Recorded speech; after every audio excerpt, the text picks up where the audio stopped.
maybe briefly introduce myself. Alexander Hoogenboom. I work as a general legal counsel. I think is the best translation for the Netherlands Institute for Human Rights.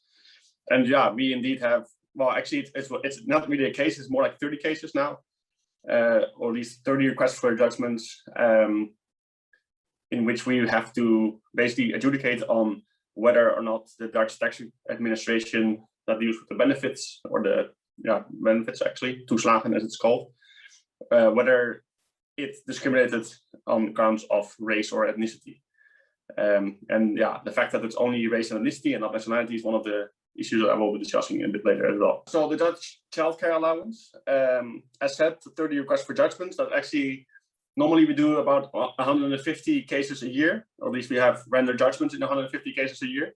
So that's basically 20% of our workload for 2021, which is quite heavy for us. And it's also one of the more, let's say, institutional issues which this case has. But I'll start with a bit of background to the childcare allowance. It is a benefit that is provided by belastingdiensttoeslagen, and in that sense it's a bit unique. So like some time ago, basically in the early 2000s, it was decided that also the tax authorities should be providing certain benefits, among which also healthcare benefits and rent subsidy benefit, and also then the childcare allowance. And this was in essence a deviation from the normal system, in the sense that it normally is, we have also a Social Security Administration, and also one that deals with student grants. But it was decided that these types of benefits were to go to the tax authorities because they were supposed to have the, let's say, the infrastructure basically to administer this. And the background for the benefit is basically one of labor market participation, meaning that parents should be, or at least like provided with the possibility to work in essence, or and especially in women, by subsidizing childcare, basically, so that you can combine your working hours with the care that you have to give to your children. So this was, it's basically an instrument of labor market participation. It's definitely not a citizenship benefit, so to speak. It's really about, how do we get people to work in essence. There's basically 3 basic requirements in order to receive this benefit. The first is you have to be in employment, and employment is broadly defined, including also self-employment, various forms of study, name it basically. There's like a list of the different activities that count as employment. It should be remarked already at this stage that this list is limitative, meaning that activities which are not on the list, which nonetheless take you from the house basically, are not, these activities are not, it's not a ground for receiving the benefit, which is also a set of problems in itself. But I won't deal with it today because the issue here is more about the way that with which the tax administration dealt with the childcare allowance.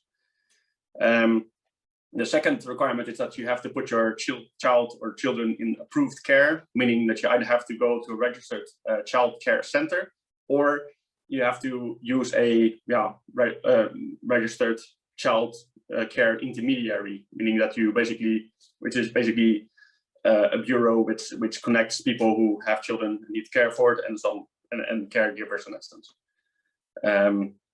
And the third element is co-payment, meaning that the benefit will never cover the full costs of the childcare that you receive. Always get a percentage, and it's also income dependent, and also dependent on the amount of children that you have, as well as the number of hours that they are in childcare, and also dependent on the price that the childcare center or the intermediary charges you. So these are the basic requirements. In that sense, it's not super difficult. Nonetheless, there are some elements to it that made it basically let's say the perfect storm, or the scandal that it became in most of 2000 and also 2021. In the end, the government collapsed over it. But the run up to that point basically was quite substantial. What are the elements of the scandal as such? The first element is basically the benefit itself. Like, there's substantial benefits that are given out under this. The state cost for this is about 2.3 billion every year. So between 2 and 5, 2 and 2.5, depending on the specific year. And it's given out as under basically a light pretest, meaning that the conditions that I just mentioned, they're tested very, very lightly in the beginning. And then you're given this substantial benefit to pay for the childcare as you go. And then at the end of the year, basically, the idea is that, okay, now we're going to do the full weight of the law and see to what amount you were entitled. Yeah,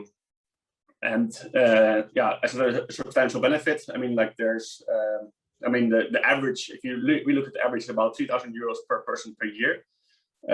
But there's much higher amounts for that, depending on how much you benefited from childcare or how many hours that you declared, basically.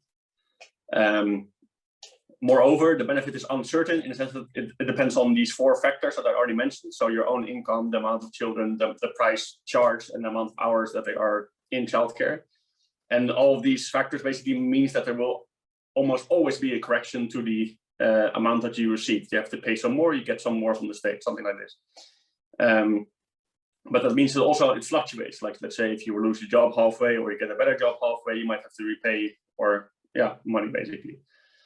And it's a lot of money in the sense, like, it's not something that most people have just lying around, especially because also the benefit and the post test, let's say, it will not normally be the year itself, but also might be several years later, meaning that you might have had 3 years of these substantial benefits, and then the tax authority come like, wow, actually there was a mistake from the beginning. Now you have to repay 3 years because in the end you weren't eligible.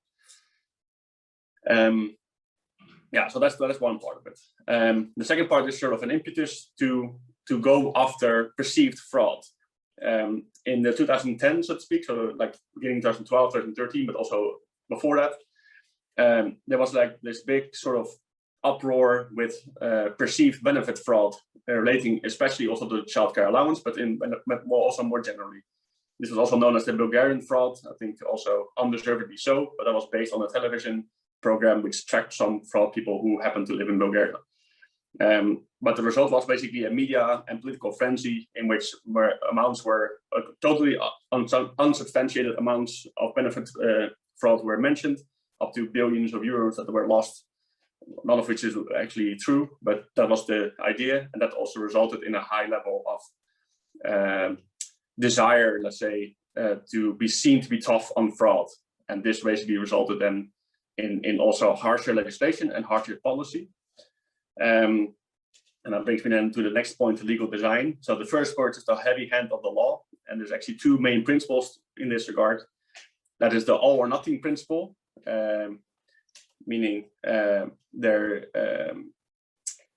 basically meant that like any discrepancy that was in those benefits and or the amount of money that you had to prove that you had, basically meant that you had to repay the full amount.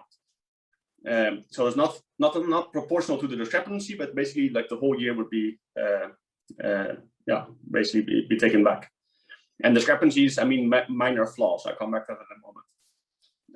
And the second point was no mercy, meaning that if there was a discrepancy, belastingdiensttoeslagen, the tax authorities had to act and had to seek repayment in full. There was no discretion to do this in a proportional sense. So, example how this worked, and this is just a basic example. There's many of those examples. There was a man who had received about 9,300 euros in child benefit over a specific year. He had claimed that he had paid 9,300 euros in childcare, and he had received 8,000 euros something, 8,100, I think. Because it's co-payment, so you never get the full amount. So you have to pay. You have to show that you have paid the 9,300 in order to get 8,000 in benefits, let's say. Now he could prove that he had paid 9,000, but there was like a receipt missing for the last 300 euros. And as a result, the tax authority said, like, well, there's a discrepancy here between the amount you claimed and the amount that you have actually paid. We're gonna ask you to repay the full 8,000 in benefits that we gave you. And this is the law, because this is discrepancy means full repayment. We have no discretion, and pay everything back. And the court upheld this, and I'll come to that in the last point, because they said, like, well, this is what the legislator wanted. Discrepancy meant punishment. And so like these kind of discrepancies, so like you can't exactly show the full amount that you received. You can't exactly show that you have signatures on all documents. You can't, maybe the childcare registry, the registered childcare provider changed their hourly wage and didn't tell you in advance. And so basically you have been overpaid a little bit, and also the full benefit goes back. And this had to do also with the second point, like the heavy hand of the Belastingdienst, so the institutional bias, meaning that anyone who was caught making any error was presumed to do so with intent. So with the intent to commit fraud. And the idea of like where there's smoke, there's fire, meaning that the Belastingdienst went full on with like the full might of its administrative capabilities to pursue these people. That meant like extensive information requests, vague letters, which were in fact decisions, but we did not include the clause, appeal clause, basically, bullying on the phone. Basically, everything that you can see, everything that you see as a big state or sort of behavior that people fear actually happened in practice when it comes to this situation. Also important to mention is that there was also a official instruction that any appeal, because you first have to, in the Netherlands, administrative appeal before you can go to the courts. The instruction was do not give in. They, they like basically, there's like little chance that you can ever grant their appeal. It's always going to be denied, basically. And the final point, next courts, the administrative courts, and in particular the Supreme Administrative Court, rubber stamped all of this, including those two heavy-handed principles, up to and including October 2019, at which point it decided actually this is probably a violation of the principle of proportionality, and we cannot go on like this. But so for a period of 10 years, basically the court was like, well, the repayment, that seems fair to us. No proportionality, because that's not what the legislature wanted. Therefore, rubber stamping in essence. So this was basically the situation in the. Oh, this is not right. That's annoying. Well, anyway, that should be fine. But basically, like what has been admitted so far, and what everyone agrees on, is that that there's let's say institutional bias and the fact that they did wrong, in the sense like these people were persecuted with having done little or nothing wrong. So everyone agrees that that was much too, the legislation was too harsh and the policy was too harsh. But the question is also, did this heavy hand of the combined mind of the legislation and the tax authorities, did it crush everyone equally, or was it targeted? Meaning, was there also a discriminatory aspect to this? And there are some reports which indicate there might have been, and some which do the opposite, basically. So the State Auditor Service had said, well, we do know that nationality was used in the investigation practice of the Belastingdienst toeslagen, and we have evidence of this. Then the Dutch State Protection Office Authority, which is now covered with the graph, unfortunately, they basically confirmed this. They said, like, well, first of all, the Belastingdienst toeslagen, they processed illegally data on double nationality. So basically, people who had Dutch nationality, but they also included a second nationality, basically, and they just basically included this information without having any basis for it. Secondly, they used nationality as a negative factor in basically a risk assessment algorithm. And thirdly, they used nationality as a way to also assess risk in what they called combined fraud investigations. Meaning that they had like criteria, like, for example, like homogeneity of culture, meaning that if a childcare center had mostly, or like 90% or 95% persons of a particular nationality, let's say people from Ghana, that's the most famous example in this regard, then this was an indication that there might be fraud. Because there was not enough heterogeneity in nationalities. Like what the thinking was there was never quite explained, but this was at least the idea. But to quickly zoom in a little bit on the algorithm, the algorithm was basically like, well, we have an input of data, and then certain factors which basically make a dossier high risk, and therefore liable to be further investigated by civil servants, manually, let's say. So basically, we would input all this data into the algorithm. The algorithm was self-learning and would then basically decide, okay, these top 100, these are risky dossiers, and I'll assign those to the civil servants for further investigation. And one of the factors that they used in this risk assessment algorithm was nationality, meaning that nationality or a foreign nationality, non-Dutch nationality, meant that you had a higher chance of being selected for further investigation by the civil servants. The final point to note in this regard is basically that the public prosecutor said, okay, we have this algorithm, and maybe there was a higher chance of being selected, but we have no evidence, we cannot find any evidence that the civil servants, so at the end of this sort of system, and the ones that actually do the investigation, that they acted in a discriminatory fashion. And the state basically has admitted to the discrimination in the input, but not as to the output, basically. So yeah, and this is actually the last slide, so that's in that sense good. We're faced basically with two main questions. First, we have 30 people who have now asked, like, in my individual case, has there been discrimination? Have I been targeted in a discriminatory fashion, or has the fact that I was subjected to all this scrutiny, was this discriminatory, yes or no? And yeah, our two main issues are basically how do we prove this, if there is such a thing, like how do we investigate this? And we have four sort of prongs of attack, of which the most important one, I think, at the moment is the second one.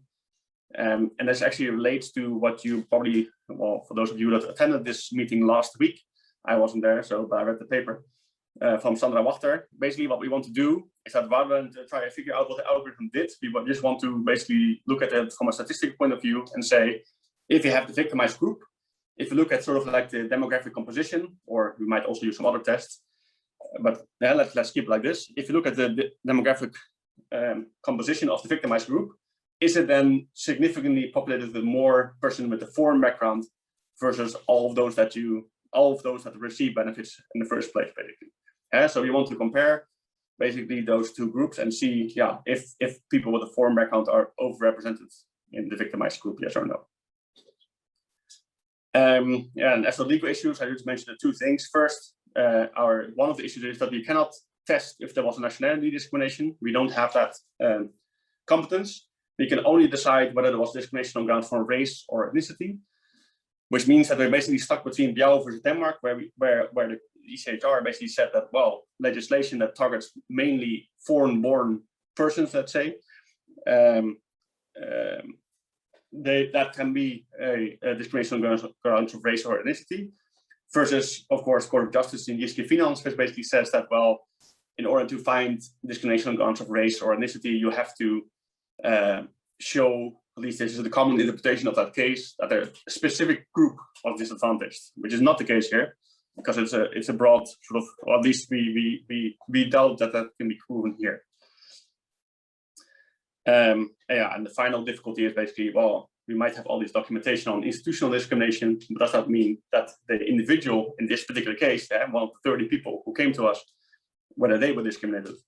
And we hope to be able to use the presumption in that regard by combining the recent case law with regards to the use of statistics, as well as the chess case, which basically says, like, well, if we can prove that mostly foreign people were targeted by this, if you're a foreign person, then we just assume that you fall within that scope, basically, of the target.